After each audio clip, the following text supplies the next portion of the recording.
পরিচয় দিচ্ছি তো আমরা এখনই বন্ধ কর ভালো করে 40টা রয়েছে সকলকে দাও তোমাকে মানা করলাম আপনি জানেন দিতে বাইরে গিয়ে ওখানে দাও এখানে প্রকাশ্যে দিতে যা হবে যাও নেমে যাও এত করে দিলে নিচে জায়গায় সামনে আপনার পরিচয় আপনি দেন ঠান্ডা মাথায় পরিচয় দেন শুনুন কথাগুলো শুনুন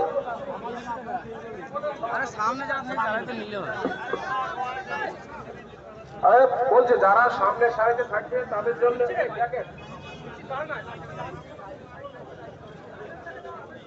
যাক শুনুন 40টা জ্যাকেট বানানো হয়েছে এরপরে যখন জ্যাকেট আমাদের সামনে আসবে আমরা পরবর্তী যখন কর্মসূচি দেবো ইনশাল্লাহ সকলেই পাবেন সবাই পাবেন তাহলে 40 জন পাবেন আমাদের এরকম মুক্তি দিতে হলে হবে না আমাদের পরিচয় আমাদেরকে দিতে হবে তো এখন আমাদের মিছিল বের হবে কিছু কর্মসূচি বা কিছু পদ্ধতি জেনে নিন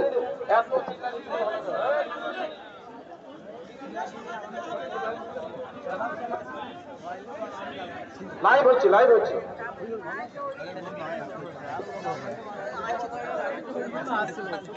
বেশ ভাই চুপ করে আমরা মিছিল বের করব এই মিছিলে প্রথম আবার বলে রাখি কোন রকম ধর্মীয় স্লোগান হবে না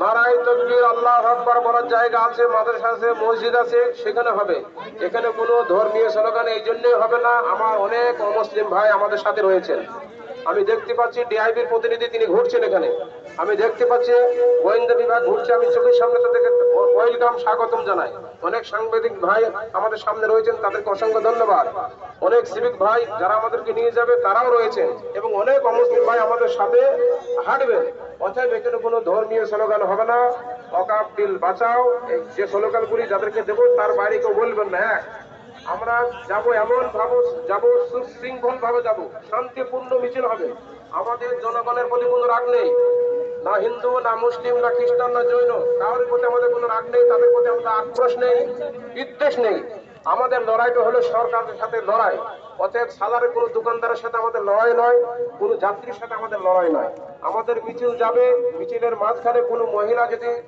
ভুলভাবে ঢুকে পায় আপনার মায়ের যা তাদেরকে সসম্মানে তাদেরকে মিছিল থেকে ছড়িয়ে দেওয়া অ্যাম্বুলেন্স গেলে আমরা তাদেরকে আগাম মিছিল স্টপ করে দিয়ে অ্যাম্বুলেন্সকে পাস করে দেব কোন আধিকারিকগণ যদি যেয়ে থাকে তাদেরকে আমরা পাস করে দেব এবং কোন রকম ভাবে উশৃঙ্খল ভাবে আমরা কেউই যাব না এবং মাইকে যে স্লোগানটা হবে সেই স্লোগানটাই আমরা বলবো তার বাইরে আমরা কেউ বাইরে একটাও স্লোগান আমরা দেব না কেন আমরা এটা শুরুয়াত এই শুরু হলো একটা উদাহরণ দিলে বুঝতে পারবেন পথ আমাদেরকে বহুত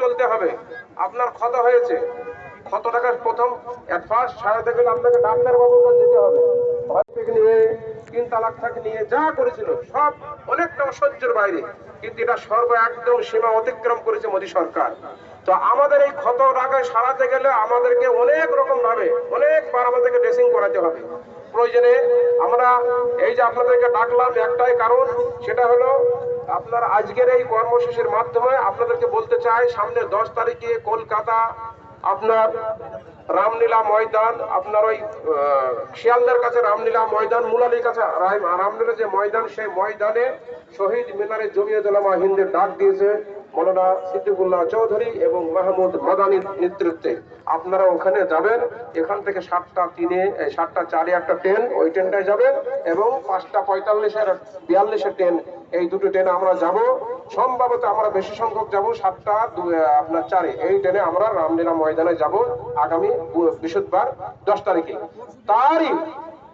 তারিখে অনুসরণ করার জন্য আজকে আপনাদেরকে ডাকা এবং এই পদ মিছিল যাতে আমরা বেশি সংখ্যক লোক ওখানে যেতে পারি তাহলে আমাদের ক্ষত হয়েছে এখন সাধারণ ট্রিটমেন্ট হচ্ছে আমাদেরকে ড্রেসিং করাতে হবে আপনার ইয়েতে রামলীলা ময়দান তারপরে ক্ষত যাবে না তারপরে যেমন ক্ষত স্থানগুলোকে ড্রেসিং করার জন্য আমাদের মুরব্বীরা আকাবিররা যেভাবে বলবে সেইভাবে যেতে হবে শেষে আমরা পার্লামেন্ট ঘেরাও করবো এই কর্মসূচি আমাদের রয়েছে অলরেডি 8-10টা আপনার সুপ্রিম কোর্টে আপনার এর বিরুদ্ধে আপনার আপিল হয়েছে আপনারা সকলে দোয়া করবেন ইনশাআল্লাহ যেন এই বিল কখনোই যেন পাস না হয় সেটা আমাদেরকে লক্ষ্য রাখতে হবে প্রয়োজন পড়লে আমাদেরকে দিল্লি বর্ডারে যেতে হবে যেমন আপনার শিখরা দিল্লি বর্ডারে গিয়ে 18 মাস তারা আপনার আন্দোলন করে 700 কৃষকের শহীদের বিনিময়ে কোটি কোটি কৃষকের সেই আইনকে প্রত্যাহার করে কোটি কোটি কৃষককে তারা আরাম দিয়েছে তা আমরা প্রয়োজন পড়লে ইনশাআল্লাহ এই ওয়াকফ বোর্ড বা ওয়াকফ বিলকে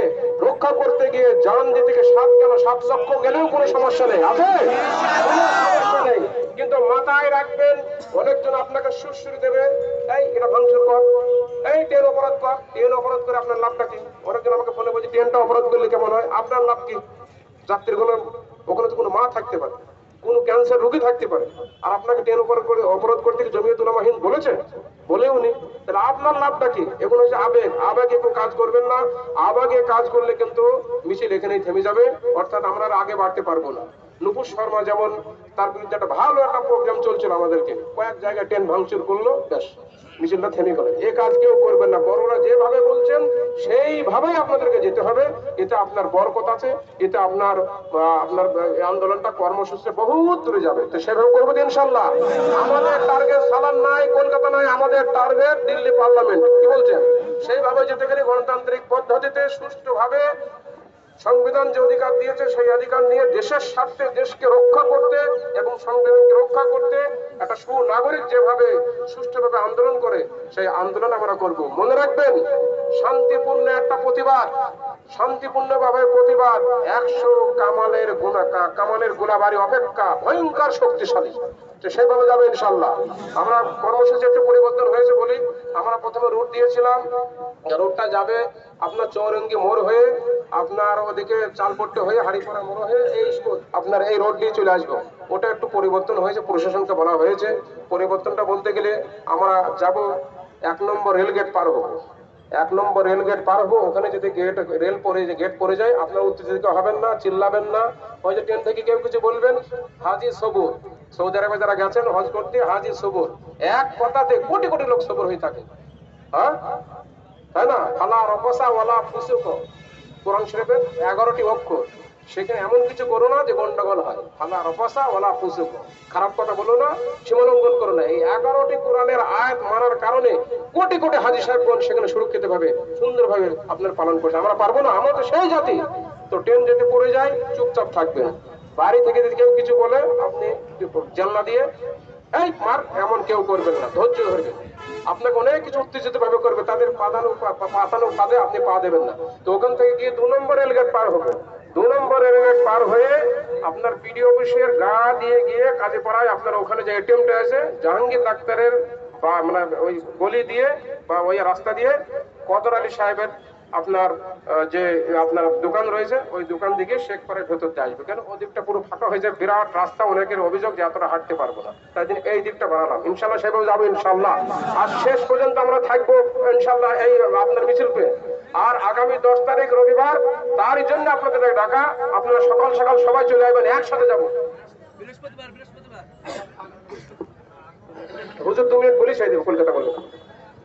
আমরা সকলেই সজাগ সচেতন হই। কি গো, আমার বাড়ি ঘরে যদি কেউ চোর আসে, তাহলে আমি বাড়ি ঘরে লুকাবো না, রুখে দাঁড়াবো গো। সকলেই আমরা জানি রুখে দাঁড়াবো। যদি বলে না হলে চোর এসছে, ক্যাতা মুড়ো দিই, কি গো, তাহলে ক্যাতা মুড়ো দিই থাকবে, সে লুটে নিয়ে চলে যাবে। তারপরের দিন বসে বসে কাঁদতে হবে, কেঁদে আর রেহাই পড়ে না, হাত পাততে হবে পরের দ্বারে। কতজনে লাঞ্ছিত হতে হবে, সেই লাঞ্ছিত থেকে বাঁচবার জন্য আমাদের সম্পত্তি, আমাদের অধিকার সকলকে কেড়ে নিতে হবে, ছিনে নিতে হবে। যেমন মোদী সংগ্রাম করে কেড়েছে, তেমনি আমাদেরকেও সংগ্রাম করে আমাদের দাবি, আমাদের জায়গা, আমাদের মসজিদ, আমাদের মাদ্রাসা, আমাদের ঈদগাহ, আমাদের খানকা যদি আমরা রক্ষা না করি, তা কে রক্ষা করবি? এটা এই কালা কানুন মানছি না, মানবো না। এই কালা কানুন মানছি না, মানবো না। ওয়াকফ বাঁচাও, সংবিধান বাঁচাও। এই ওয়াকফ আইন মানছি না, মানবো না। এই ওয়াকফ আইন মানছি না, মানবো না। মানছি না, মানবো না। এই হিন্দু মুসলিম শিখ ইসাই, এই হিন্দু মুসলিম শিখ ইসাই, এই হিন্দু মুসলিম শিখ ইসাই। এই ওয়াকফ বিল বাতিলের দাবিতে লড়তে হবে একসাথে।